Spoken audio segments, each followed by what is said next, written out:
Welcome to a new video, everyone. In this video I want to talk about a subject that is close to my heart, but it's not a subject I like to talk about. So in this video I'm going to talk about what it's like to learn with dyslexia, what it's like to go to college with dyslexia, and what is it like to get a job with dyslexia. So let's talk about myself. I was diagnosed with dyslexia at the age of 13. It was difficult for me to learn to read. It took me a long time. It was probably 5 to 10 times harder than a normal kid would take in terms of time and effort. And girls and boys, if you have dyslexia, don't let anyone tell you you're stupid. It might feel like that for a while, but some of the greatest people in the world in the past have had or had thought to have had dyslexia, and they have achieved things. Two people that come to mind is Kevin Costner, a film star in Hollywood, and Picasso, one of the greatest painters of all time. So I just want to talk about how it can be a struggle with dyslexia. You'll spend a long time at school trying to learn and you'll get frustrated. It's strange that I have known of cases where some people have committed suicide because they felt they were so stupid and couldn't learn. Basically your brain ain't working as it should, so memorising things is very difficult and you forget things quite easily, and unless you keep on top of your learning, you can forget things. So you need to spend a lot of time reading books. When I was at school, there wasn't the internet, there wasn't YouTube, and I hate to say this, please do not rely on YouTube to learn anything you want to keep in your mind for a long time, because videos and information is fleeting. It won't stay in your head, in your long-term memory. You have to go to college and spend time learning what you want to learn so you become an expert in it. So even with dyslexia, you'll be able to achieve things. You could be a barrister, you could be a lawyer, you could be an airline pilot. You could be anything you want to be. You just got to remember to put the time and effort and work in. It may mean you might not be able to go out and play football with the lads as normal. However, it's very important that in your early stages of development at school that you spend as much time learning as you can. And that's why I'm doing this video, to highlight how difficult it can be.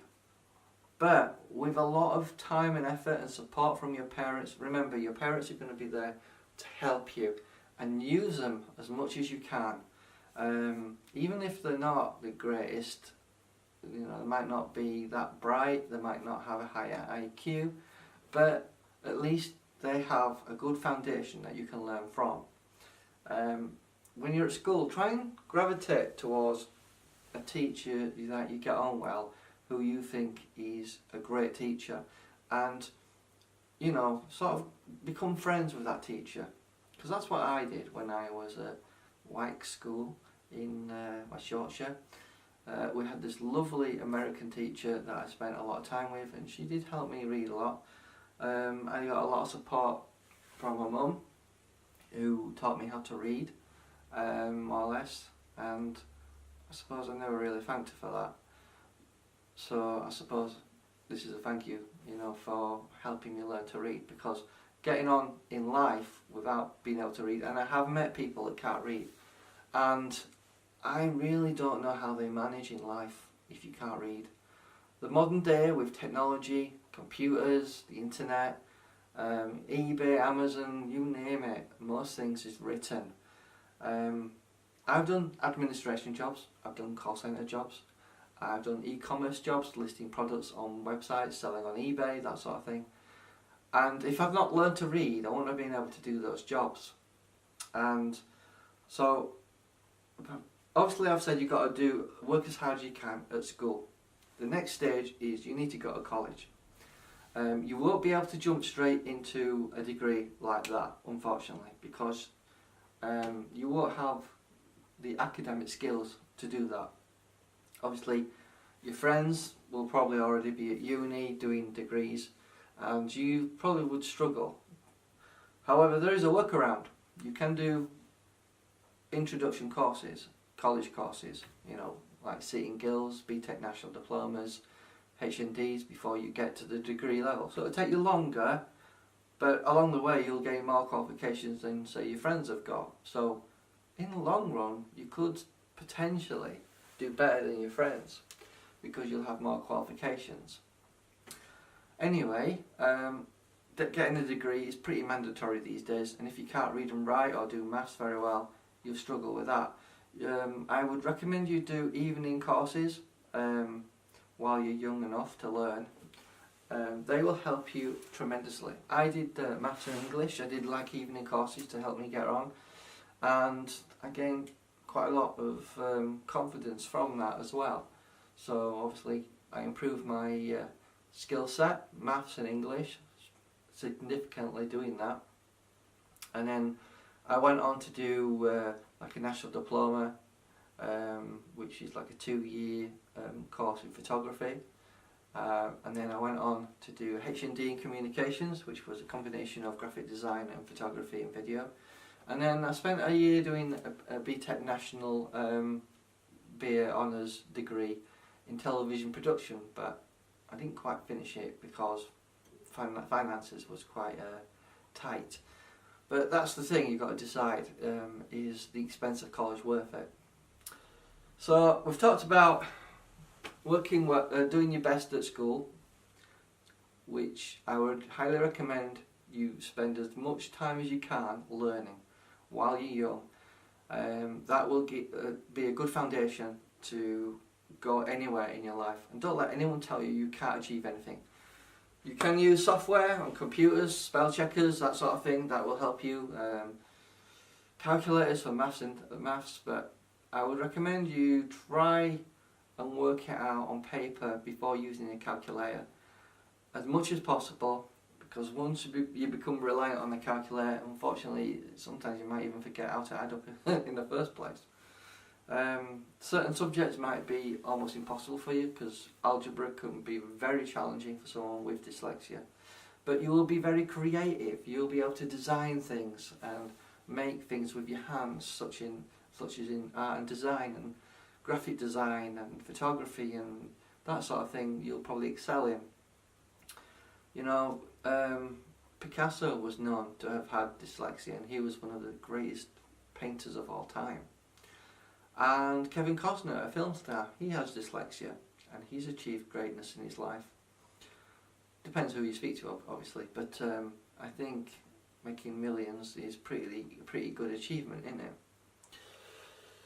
Now we come to my last subject. I didn't want to make this video too long, because it can be a very daunting subject, and there are some people who've committed suicide. Please don't let anyone make you feel that way, and if they do, talk to your parents. Your parents are there to help you. Your teachers and your parents are going to be the most important people around you when you're trying to learn while struggling with dyslexia. I don't want to sugarcoat it, but dyslexia will make your life difficult. It will be like playing a sport with only one hand, or having an arm amputated. That's what it's like with dyslexia. So you have to adapt, learn or figure out a way to live with it and adjust. Spell checkers such as Word, Microsoft will help. Use a dictionary, look at a dictionary as much as you can, try and read descriptions, come up with rhymes in your head to remember things. Memory can be an issue for people who've got dyslexia. The thing is, people may try and help you with dyslexia, and there are financial support out there, such as government schemes that will pay for a computer while you're at college to support you. But a lot of people will try and help you with dyslexia, but they won't understand dyslexia. You can't unless you actually have it. So anyone out there who has it, who's watching this video, will understand what I'm talking about, that it's easy to say you're stupid if you've got dyslexia or you need support, or they understand what you're going through. They don't unless you've got it. It's just one of those things that you can't teach someone how to experience something unless you've experienced it yourself. So, you know, don't be disheartened. You can achieve greatness. You can become an airline pilot. You can be a barrister. You can be a lawyer. It just will take you a lot longer to get there in the end, but it can be done. So, you know, just remember, through hard work, dedication, you can achieve anything in your life. Now, I'm going to tell you something quite disappointing though. This video has been quite positive, I suppose, in some respects, in terms of learning to read, because there are many people out there who can't read. And in the modern world, you can't get anywhere without reading these days. Do not rely on YouTube. I don't believe I'm going to say this because I'm making a video on YouTube about dyslexia. But do not rely on YouTube to learn things that you want to stay in your mind, because videos are fleeting. You will forget things. It's very easy to forget. But spending a lot of time reading helps it stay in your mind. So read as much as you can. Don't be tempted to go on YouTube and learn something quickly. If you want something to stay in your mind, get a book and spend a long time going through it and read it over and over again. You know, that book will stay with you. A video, you might get deleted, it might go away, you might never find it again. So a book is always there. It's physical, it's tangent, it's there in your hand, and you can always refer to it. Internet goes down from time to time, you know. So don't be tempted to copy people's work as well. A lot of people do that at university and think they're going to get away with it. Don't plagiarise people's work, because you'll get found out in the end. I know you can buy degrees online, I know you can, but are they worth anything? An employer will see a degree, fine, but then they might start asking you questions about the subject you're supposed to be an expert in, and then they might start thinking, well, I don't think you know what you're talking about, so I'm not going to hire you. Anyway, I want to talk about employers. Now, what I'm going to say is a lot of companies out there, if they watch this video, will deny what I'm going to say, and they'll say I'm talking a load of rubbish and I don't know what I'm talking about. But unfortunately, life has taught me the opposite. So, you fill in the application form and you put down that you're dyslexic. Do you think you're going to get an interview? I know there's equal opportunity policies that companies say they have, but there's something that you can't get over, and that's the first impression that a manager sees when he sees that word. He'll think automatically that you're stupid, and he won't want to interview you. And that's what I've noticed in my life. I've worked for many agencies, and obviously worked for many different employers through the agency as well. And say you get an interview, and if you mention you're dyslexic, I would say 85% of the time you won't hear from that company again. Why do I say this? You know, you might be thinking, because they have equal opportunity policies, they can't do that. By law, you're saying that. That's what you're thinking in your mind, aren't you? But I used to think that. And occasionally you might have a good employer who knows someone. They might have a child who's dyslexic, or they might be dyslexic themselves. On those circumstances, the opposite may be true. They may be willing to interview you because they have a bit of experience of it. But the vast majority of people who are managers, hiring managers, HR managers, won't want to see you, won't want to consider you, because they will think you can't do the job. And I'm going to be honest with you, when I started applying for jobs, I wanted to be honest with the employer, so they knew my capabilities, my skill set. And many of the call centre jobs and various labouring jobs that I did, I'd put down that I was dyslexic, and I would never hear from them. So after probably, 30 rejection letters, that was before the internet was quite big, because you tended to get a letter saying, sorry, we're not interested, but we hope you achieve greatness in your future, something along that lines. After I got about 30 or 40 of these letters, I thought, something's not right, something don't feel right here. So I started applying for jobs and then not putting that I had a learning difficulty, dyslexia. And guess what? I started getting interviews. And I thought this was quite strange. You know, I've had like first, second, third interviews and done assessments when I worked for call centres, and I always got the impression that if I told them I was dyslexic, I wouldn't get the job, and that is absolutely true. I remember working for a call centre job once, and I didn't tell them I was dyslexic, and I got the job, and then they wondered why my academic spelling wasn't that great, and then I had to come clean and tell them, yeah, I'm dyslexic. Unfortunately, in that situation, a few weeks later down the road, they found a reason to get rid of me. This just said I wasn't quick enough at inputting data, but I knew the real reason was because I told them I was dyslexic.